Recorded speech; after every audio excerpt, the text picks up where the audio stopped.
Hello guys, कैसे हो आप सब। आई होप आप सब बहुत ही अच्छे होंगे और आपके एग्जाम की प्रिपरेशन है वो काफ़ी अच्छे तरीके से चल रही होगी। तो गाइस देखो, आज मैं आपके लिए जो एनिमल किंगडम चैप्टर है उसकी जो एमटीजी फिंगर टिप्स है उसकी क्वेश्चन प्रैक्टिस का आपका सेशन लेके आई हूँ। आपको पता है कि मैंने एमटीजी फिंगर टिप्स है उसकी आपकी क्वेश्चन प्रैक्टिस की सीरीज़ को स्टार्ट किया हुआ है। तो आज हम जो एमटीजी फिंगर टिप्स में आपके क्वेश्चन दिए हुए हैं, तो आज की वीडियो में मैं आपको 50 क्वेश्चन हैं उसकी प्रैक्टिस करवाऊंगी। और आप ये 50 क्वेश्चन की प्रैक्टिस सबसे पहले अपने लेक्चर्स को, अपने नोट्स को अच्छे से रिवाइज करके आना, तभी अपनी एमसीक्यू प्रैक्टिस करना, ठीक है। और मेरे साथ साथ अपना वीडियो को पॉज करना और खुद से भी अपने क्वेश्चन को आप अच्छे से रीड करना, फिर ऑप्शंस को देखना, फिर अपना आंसर बताना ज़रूर, ठीक है। तो देखो, फर्स्ट क्वेश्चन है वो आपके पार्ट से लिया गया, बेसिस ऑफ क्लासिफिकेशन के पार्ट से ये क्वेश्चन स्टार्ट होता है। तो हम देखते हैं फर्स्ट क्वेश्चन क्या है। तो फर्स्ट क्वेश्चन है कि which of the following are correct. नीचे आपके देखो 4 ऑप्शन है, आपको देखना है इसमें से करेक्ट क्या है। तो फर्स्ट दिया हुआ है कि जो स्पंजीज होते हैं वो सेलुलर लेवल ऑफ ऑर्गेनाइजेशन होता है उनमें। क्नाइडेरिया है उसमें टिश्यू लेवल ऑफ ऑर्गेनाइजेशन है। प्लेटिन हेलमिंथ है उसमें ऑर्गन लेवल ऑफ ऑर्गेनाइजेशन है। एंड फोर्थ है कि एनिलिड्स है, आर्थ्रोपोड्स है, मोलस्कस है, इकोनोडर्म्स है एंड कॉर्डेट्स है, उनमें organ system of level of organization होता है। तो आपको देखना है इसमें से करेक्ट क्या हो जाएगा। ऑप्शन आपके दे रखे हैं ए B C D.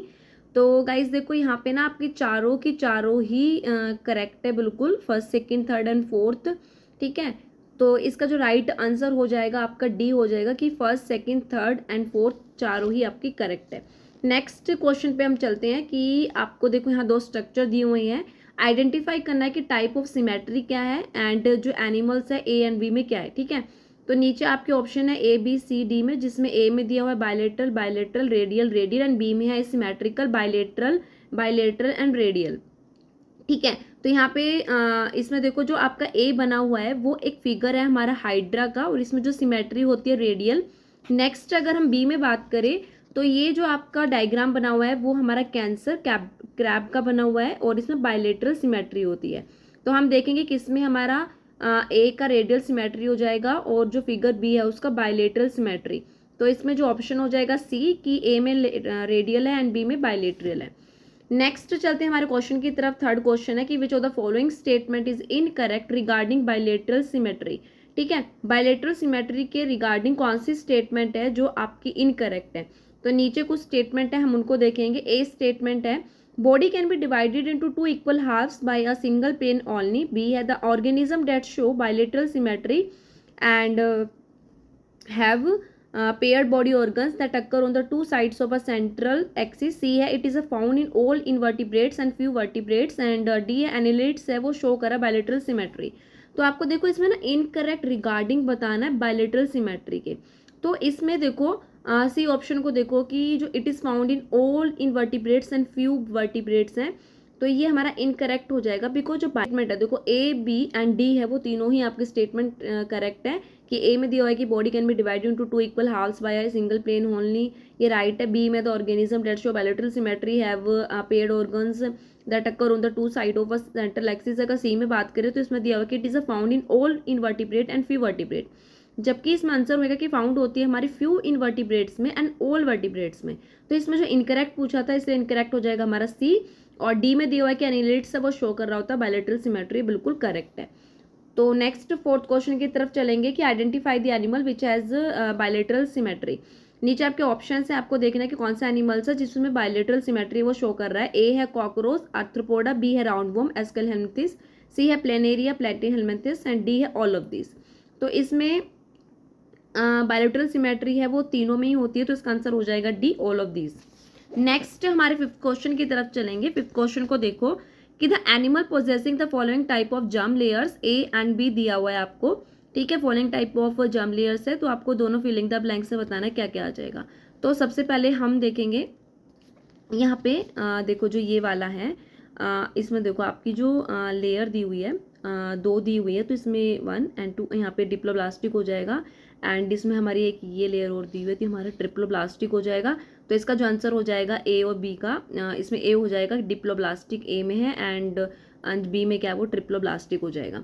Next six question को देखेंगे कि एग्जामाइन करना figure of diploblastic and triploblastic का organisation in animal given below and identify the label parts दिए हुए हैं ए टू डी, आपको यहाँ पे लेबल करना है।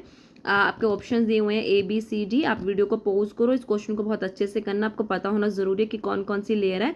तो देखो सबसे पहले अगर हम बात करें ना यहाँ पे, तो जो ये देखो जो ए बनाया हुआ है ना आपका, तो ये बाहर की लेयर होती है वो हमारी एक्टोडर्म होती है। फिर जो ये हमारा अंदर का पार्ट है ये एंडोडर्म है। अगर हम सी में यहाँ पे बात करें तो ये हमारा मेसोग्लिया है।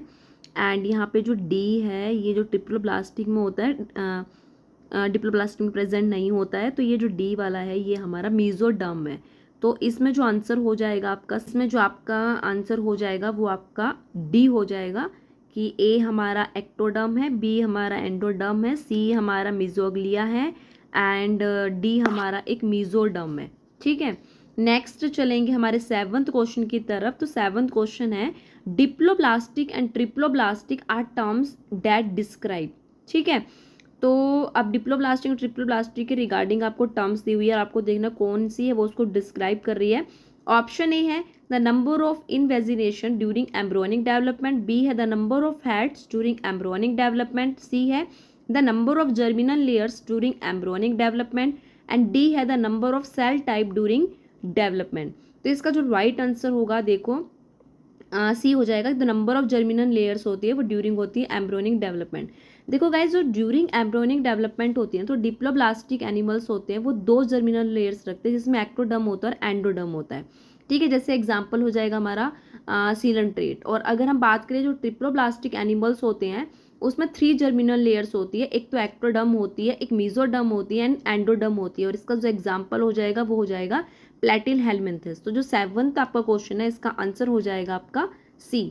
नेक्स्ट चलते हैं हमारे 8th क्वेश्चन की तरफ। तो 8th क्वेश्चन में देखो यहाँ पे भी आपको 3 फिगर दिए हुए हैं। क्वेश्चन कह रहा है कि the figure given below show the types of coelom, identify them and select करना है correct group of organism which possesses them. ठीक है, आपको यहाँ से करेक्ट देखना है। ABCD में आपके ऑप्शंस दिए हुए हैं। तो देखो सबसे पहले अगर हम बात करें ना ए वाले डायग्राम की, तो जो ए वाला डायग्राम है ये हमारा है एक सीलोमेट का। ठीक है, और इसका जो एग्जाम्पल हो जाएगा हमारा एनालिट्स हो जाएगा। अगर बी में देखो तो पाउचेस की शेप है। अगर पाउचेस की शेप को आप याद करने की कोशिश करोगे, यहाँ पे ए को याद करने का तरीका आप ये देख सकते हो कि हमारा एक डायग्राम है जिसमें अंदर एक रिंग बनी हुई है जो दोनों साइड से अटैच है, वो हमारा एक सीलोमेट्स हो जाएगा जिसमें एनालिट्स आते हैं। अगर हम बी में बात करें जिसमें छोटे छोटे पाउचेस से प्रेजेंट होते हैं वो हमारे सूडो सीलोमेट होते हैं जिसमें एस्कल हेलमिंथिस होते हैं। अगर हम सी की बात करें तो यहाँ पे ना तो कोई रिंग प्रेजेंट है ना ही कोई पाउचेस प्रेजेंट है। जो आपको सिंपल सा डायग्राम देखिए और इसमें एक लेयर एक्स्ट्रा होती है हमारी, कौन सी होती है, मेसोडर्म। तो ये हमारा होता है ए सीलोमेट। तो ये इसका हो जाएगा हमारा प्लेटिल हेलमिंथस। तो अगर इसके आंसर की बात करें तो इसका आंसर हो जाएगा आपका ए, कि ए है एनालिट्स, बी है एस्कल हेलमिंथस, सी हो जाएगा हमारा प्लेटिल हेलमिंथस। नेक्स्ट अगर 9th क्वेश्चन की तरफ चलते हैं। 9th क्वेश्चन है सेलेक्ट करना है correct matching of animals and their symmetry and organization and coelom type. ठीक है, तो आपके नीचे दिए हुए हैं एनिमल्स के नाम। अब आपको देखना है करेक्ट क्या है, ऑप्शन को देखते हैं। ए में दिया हुआ है कि एक एनिमल है टिनोफोर्स, उसमें सिमेट्री रेडियल है, ऑर्गेनाइजेशन डिप्लोब्लास्टिक है, सीलोम टाइप उसका सूडोसीलोमेट है। अगर हम बी की बात करें तो इकाइनोडर्म्स है जिसकी सिमेट्री बायलेटरल है, ऑर्गेनाइजेशन ट्रिप्लोब्लास्टिक है, सीलोम टाइप सीलोमेट्स है।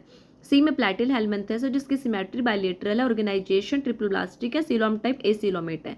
डी की बात करें तो एनिमल्स एनिलिड्स है, सिमेट्री बायलेटरल है, ऑर्गेनाइजेशन डिप्लोब्लास्टिक है, सीलोम टाइप सीलोमेट है। तो हम यहाँ देखेंगे राइट आंसर क्या हो जाएगा। तो यहाँ पे जो आपका राइट आंसर बिल्कुल करेक्ट हो जाएगा वो आपका प्लेटिल हेलमिंथस है जिसमें सिमेट्री बायलेटरल होती है, ऑर्गेनाइजेशन ट्रिप्लोब्लास्टिक होता है, सीलोम टाइप ए सीलोमेट होता है। तो ये बिल्कुल करेक्ट हो जाएगा। तो इसका आंसर हो जाएगा आपका सी। नेक्स्ट क्वेश्चन की तरफ चलो जो आपका 10th क्वेश्चन है। 10th क्वेश्चन में देखो गाइज आपकी 2 स्टेटमेंट दी हुई है, आपको सेलेक्ट करनी है करेक्ट स्टेटमेंट को। आपके स्टेटमेंट 1 को देखो कि ऑल ट्रिप्लोब्लास्टिक एनिमल्स होते हैं वो सीलोमेट्स होते हैं। स्टेटमेंट 2 है कि ट्रिप्लोब्लास्टिक एनिमल्स होते हैं हैव अ फॉल सीलोम। तो देखो यहाँ पे दोनों ही स्टेटमेंट हमारी इनकरेक्ट हो जाएगी जिसमें दिया हुआ कि जो ऑल ट्रिप्लोब्लास्टिक एनिमल्स होते हैं वो सीलोमेट होते हैं। तो देखो जो एनिमल्स होते हैं वो बिलोंग कर रहे होते हैं हमारे फाइला प्लेटीहेलमिंथस से लेके हमारे कॉर्डाटा तक, वो हमारे ट्रिप्लोब्लास्टिक होते हैं। अगर हम बात करें नाइडेरियंस की, वो डिप्लोब्लास्टिक होते हैं। और जैसे हमारे स्पंजीज है, नाइडेरियंस, टीनोफोर्स, प्लेटीहेलमिंथस, वो हमारे ए सीलोमेट होते हैं। एस्केल हेलमिंथस होता है वो हमारा सूडोसीलोमेट्स होता है, एंड एनिलिड्स होते हैं, आर्थ्रोपोड्स होते हैं, इकाइनोडर्म्स होते हैं, एंड कॉर्डेटा होते हैं, वो हमारे क्या होते हैं, यूसिलोमेट होते हैं। और जो यूसिलोमेट्स होते हैं वो हमारे ट्रू सीलोम होते हैं। ठीक है, तो हम ये नहीं कह सकते कि सारे के सारे ट्रिप्लोब्लास्टिक है वो सीलोमेट्स होते हैं, और जो ट्रिप्लोब्लास्टिक एनिमल्स होते हैं उसमें फोल सीलोम होता है। तो इसमें जो both statement first and second है वो हमारा इनकरेक्ट हो जाएगा। आपका रीजन मैंने बता ही दिया कि वो किस लिए है। नेक्स्ट हमारे 11th क्वेश्चन की तरफ चलें तो यहाँ से हमारे क्वेश्चन स्टार्ट होते हैं क्लासिफिकेशन ऑफ एनिमल्स में। तो देखो ये आपका एक डायग्राम की भी एक टेबल दी हुई है, एक अलग से ही बना हुआ है, वहाँ पे आपका एक पूरा फ्लो चार्ट बना हुआ है। इस फ्लो चार्ट को आपको पूरा से अच्छे से करने से पहले अपना आंसर देने से पहले अपना ये फ्लो चार्ट ज़रूर रिवाइज कर लेना। तो देखो अगर हम बात करें, यहाँ पे एक साइड आपका किंगडम बना हुआ है, ये देखो यहाँ पे आपका किंगडम बना हुआ है, एनिमलिया, लेवल ऑफ ऑर्गेनाइजेशन दिए हुए हैं, सिमेट्री बतानी है, बॉडी कैविटी यहाँ पे प्रेजेंट है, फाइलम की बात करिए सारे के सारे फाइलम है। नीचे आपके ऑप्शन है कि जहाँ पे आपको इन्होंने डिफाइन नहीं किया हुआ ना कि ABCD में से क्या आएगा, वो आपको डिफाइन करना है। तो देखो अगर हम बात करें एनिमलिया की, तो हम सभी को पता है कि लेवल ऑफ ऑर्गेनाइजेशन की हम बात करें तो जो लेवल ऑफ ऑर्गेनाइजेशन होता है यहाँ पे आ जाएगा, एक तो हमारा सेलुलर लेवल होता है वो पोरीफेरा में होता है। तो यहाँ पे क्या हो जाएगा, सेलुलर लेवल हो जाएगा जो पोरीफेरा में प्रेजेंट है, और टिश्यू ऑर्गन सिस्टम हमें दे ही रखा है। अब इसको आगे देखते हैं कि जो टिश्यू ऑर्गन सिस्टम होता है उसमें B एंड C पार्ट में क्या आएगा। तो यहाँ पे अगर सिमेट्री की बात करें तो सिमेट्री पूछी गई तो एक तो रेडियल सिमेट्री होती है, एक बायलेटरल होती है। अब हमें देखना रेडियल किस में होगी। तो यहाँ पे देखो सीलन टीनोफोरा है, तो यहाँ पे रेडियल हो जाएगी, और प्लैटिहेल्मिंथस में भी अगर C की बात करें तो यहाँ बायलेटरल हो जाएगी, क्योंकि बायलेटरल है उसमें क्या है, एस्केल हेलमिंथस आ जाते हैं। और अगर हम बात करें तो अब सीलोम की बात आई है, बॉडी कैविटी एंड सीलोम की, तो बॉडी कैविटी अगर बात करें bilateral, without body cavity acoelomate होते हैं। एंड D और E की बात करें इसमें D में तो दे रखा है एस्केल हेलमिंथस, अब हमें सीलोम देखने हैं कि इसमें कौन सा सीलम आएगा। तो एस्केल हेलमिंथस की बात करी जाए तो उसमें जो सीलोम आता है वो सूडोसीलोमेट्स आते हैं, और जो बाकी बचते हैं एनेलिडा, आर्थ्रोपोडा, मोलस्कस, इगोडर्मेटा, हिमिकोडेटा, कॉर्डेटा, तो इसमें जो सीलोमेट आता है, जो सीलोम आता है वो हमारा सीलोमेट आता है। तो इसका जो राइट आंसर हो जाएगा वो आपका D हो जाएगा। और इस क्वेश्चन को आप एक बार और अच्छे से कर लेना, ठीक है। अच्छे से वीडियो को दोबारा देख के आप पॉज करके जरूर देख लेना। नेक्स्ट क्वेश्चन की बात करें, 12th क्वेश्चन है कि which of the following is not a characteristic features of sponges. Sponges के रिगार्डिंग आपके ऑप्शन है, इसमें से आपको देखना कौन से कैरेक्टरिस्टिक नहीं है हमारे स्पंजिस के रिगार्डिंग। तो देखो फर्स्ट है सेलुलर ऑर्गेनाइजेशन, B है प्रेजेंस ऑफ ऑस्ट्रिया, C है इंट्रासेलुलर डाइजेशन, एंड D है body supported by the chitin. तो इसमें देखो कि अगर हम बात करें कि इसमें दिया हुआ है कि जो बॉडी सेलुलर ऑर्गेनाइजेशन है बिल्कुल राइट है, प्रेजेंस ऑफ ऑस्ट्रिया बिल्कुल राइट है, इंट्रासेलुलर डाइजेशन होती है भी राइट है। अगर D की बात करें बॉडी सपोर्टेड बाय काइटिन, तो देखो गाइस स्पंजिस होते हैं उसमें बॉडी है वो नॉट सपोर्टेड बाय काइटिन। अगर इसकी बॉडी की बात करें तो वो सेपरेटेड होती है हमारी कैल्शियस और सिलिशियस पिकुल्स में और प्रोटीन स्पंजिस फाइबर्स में। तो ये हमारा यहाँ पे कैरेक्टरिस्टिक फीचर्स नहीं होएगा इसका स्पंजिस रिगार्डिंग, तो इसका आंसर हो जाएगा हमारा D। नेक्स्ट है 13 क्वेश्चन, इसमें बोला है कि in most simple type of canal system of Porifera which of the following veg exhibit water flow. जो पोरीफेरा में वाटर फ्लो का हो रखा होता है ना, उसकी आपको साइकिल दी होती है सीक्वेंस वाइज की क्या क्या हो रहा होता है। तो आपको ABCD ऑप्शन दिए हुए हैं, आपको यहाँ से इसका करेक्ट साइकिल देखनी है। तो देखो करेक्ट साइकिल की बात करें तो सबसे पहले हमारा ओस्टिया आता है, फिर स्पॉन्जोसील है, फिर ऑस्क्यूलम है, एंड देन फिर एक्सटीरियर आ जाएगा। तो अगर हम बात करें तो 13 है, इसका आंसर हो जाएगा आपका A, ठीक है। नेक्स्ट, और ये आपने कहीं से भी नोट्स पढ़े हों एंड लेक्चर देखा हो तो वहाँ पे पूरा ही इसके डायग्राम को डिस्क्राइब करके बताते हैं। अगर आपको अलग से ही इसके बारे में कुछ पूछना हो तो मैं आपको अलग से वीडियो में प्रोवाइड कर दूंगी। नेक्स्ट 14 क्वेश्चन है, सेलेक्ट करना है incorrect characteristic regarding sponges. Sponges के रिगार्डिंग आपको देखना है कि कौन सा इनकरेक्ट है, वो भी कैरेक्टरिस्टिक।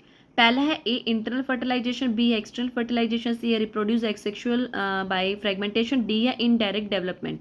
तो यहाँ पे देखो जो 14 क्वेश्चन है यहाँ पे देखो इंटरसेलुलर फर्टिलाइजेशन होती है इसमें, इंटरनल, एक्सटर्नल नहीं होती है इसमें, तो ये इसका इनकरेक्ट हो जाएगा।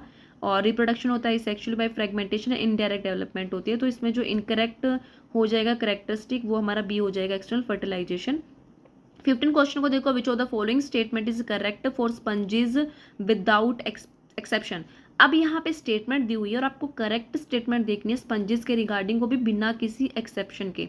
तो ए है they all have calcareous spicules, B है they have water canal system, C है they are found only in marine water, and D है they are all radial symmetrical. ठीक है, तो यहाँ पे जो आपको करेक्ट स्टेटमेंट हो जाएगी बिना किसी एक्सेप्शन के, तो वो हो जाएगी कि दे हैव वाटर कैनाल सिस्टम, क्योंकि जो स्पंजेस होते हैं उसमें वाटर कैनाल सिस्टम प्रेजेंट होता है, और जिसके स्केलेटन होते हैं वो कंसिस्ट होते हैं कैल्सिरस और सिलिकल स्पाइकुल्स के, एंड सम स्पंजेस होते हैं वो लीव हो रह सकते हैं फ्रेश वाटर एग्जाम्पल जैसे हमारे स्पॉन्जिला, एंड मोस्ट स्पंजेस होते हैं वो एसिमेट्रिकल होते हैं, सम आर रेडियली सिमेट्रिकल होते हैं। तो इसमें जो आंसर हो जाएगा इसके रिगार्डिंग वो हो जाएगा हमारा कि दे हैव वाटर कैनाल सिस्टम, तो आंसर हो जाएगा आपका बी। 16 क्वेश्चन है, आइडेंटिफाई करना है गिवन फिगर है A B C and select करनी है करेक्ट ऑप्शन को ए बी सी। तो देखो ए बी सी में ये वाला जो आपका हो जाएगा वो एक साइकोन है, बी की बात करें तो वो यू स्पॉन्जिया है, सी की बात करें तो स्पॉन्जिला है, तो इसका आंसर हो जाएगा हमारा ए। ठीक है, 17 क्वेश्चन है, आइडेंटिफाई करने हैं phylum from the given characteristic. अब यहाँ पे देखो आपके ना कुछ कैरेक्टरिस्टिक दे हुए हैं और आपको फाइलम है वो देखना कि कैरेक्टरिस्टिक किस में आ रहे हैं। फर्स्ट है टिश्यू सिस्टम एब्सेंट है, सेकंड है इंटरनल फर्टिलाइजेशन उसमें हो रही है, सी है, थर्ड उसमें इनडायरेक्ट डेवलपमेंट है, फोर्थ है कि spongocoel with ostia many and single osculum and canal system, and fifth है हर्माफ्रोडाइट। ऑप्शन है A cnidaria, B porifera, C platyhelminthes and D है हमारे टिनोफोरा। तो इसमें तो आपको देखो यार इतने क्वेश्चंस आपको ऊपर भी मैंने बताए हैं, तो इसका जो राइट आंसर हो जाएगा बी पोरिफेरा के ये सब करेक्टरिस्टिक है। नेक्स्ट 18 क्वेश्चन है कि which of the following animals have porous body है उसमें and cellular level of organization उसमें प्रेजेंट होता है। तो ए है ओरेला एंड ऑब्लिया, बी है एडम्शिया एंड यूस्पॉन्जिया, सी है साइकोन एंड स्पॉन्जिला, डी है साइकोन एंड हाइड्रा। तो पोरस बॉडी भी प्रेजेंट है, सेलुलर लेवल ऑफ ऑर्गेनाइजेशन भी प्रेजेंट होती है, तो उसके जो एग्जाम्पल हो जाएंगे वो आपके हो जाएंगे साइकोन एंड स्पॉन्जिला। देखो जो साइकोन एंड स्पॉन्जिला होते हैं वो बिलोंग होते हैं हमारे फाइलम पोरीफेरा से, एंड इसमें पोरस बॉडी होती है provided with pores and cellular level of इसमें ऑर्गेनाइजेशन प्रेजेंट होता है, तो इसका आंसर हो जाएगा सी साइकोन एंड स्पॉन्जिला। देखो जो 19 क्वेश्चन है कि स्टिग्निंग कैप्सूल निमेटोसाइट्स होते हैं वो फाउंड होते हैं किसमें, A scypha and brain coral, B है फाइसेलियन लीवर फ्लूक, सी है sea pen and sea pen, D है ओरेला एंड टिनोप्लाना। तो इसका आंसर हो जाएगा आपका सी पेन एंड सी पेन में प्रेजेंट होता है। 20 क्वेश्चन है, आपको फिगर है दिया हुआ है A B C D and select करना है करेक्ट ऑप्शन को। देखो आपके डायग्राम के इस चैप्टर के जितने भी डायग्राम्स है वो मच मोर इम्पॉर्टेंट है, ज़रूर आप उसको ज़रूर देखना। आप देखो अगर आपने डायग्राम देखे होंगे तो आप ही बता पाओगे कि इसमें क्या क्या ये किसका डायग्राम है। तो यहाँ पे अगर हम बात करें तो ये देखो ओरिला का है, ठीक है, और अगर इसमें बात करें एडैम्चिया का है, ये हमारा उसका यानी नीडोब्लास्ट जो निमेटोसाइट्स हैं, एंड नेक्स्ट अगर हम बात करें ये हमारा हो जाएगा प्लूरो ब्रैकिया का। ठीक है, तो 20 का आंसर हो जाएगा बी। तो गाइज इन क्वेश्चंस की आप प्रैक्टिस करना बहुत ही अच्छे से, और क्योंकि ये बहुत इंपॉर्टेंट है आपके लिए, ज़रूर आप प्रैक्टिस करना। आपकी MTZ फिंगर टिप्स है उसकी मैं आपको रिवीजन प्रैक्टिस करवाई रही हूँ। आई होप आपको इसकी हेल्प हो रही होगी, इसके थ्रू आपकी क्वेश्चन प्रैक्टिस हो रही होगी अच्छे से। तो आज की वीडियो में आपके लिए इतने ही 20 क्वेश्चन प्रोवाइड करूँ, नहीं तो वीडियो बहुत लंबा हो जाएगा। ठीक है, नेक्स्ट वीडियो में आपके मैं बाकी क्वेश्चन है वो उसकी प्रैक्टिस ज़रूर करवाऊँगी। मैंने आपसे बोला था कि 50 क्वेश्चन की प्रैक्टिस करवाऊँगी, हाँ मैं आपका इसके लिए सेकंड पार्ट ज़रूर अपलोड करूँगी। तो गाइज़ आप अपना ध्यान रखना और अपनी प्रिपरेशन को बहुत अच्छे से करो, बिल्कुल भी डिमोटिवेट मत होना, कॉन्फिडेंस लेवल को बनाए रखना। तो मिलेंगे नेक्स्ट वीडियो में, जब तक आप अपना ध्यान रखें, take care and bye bye.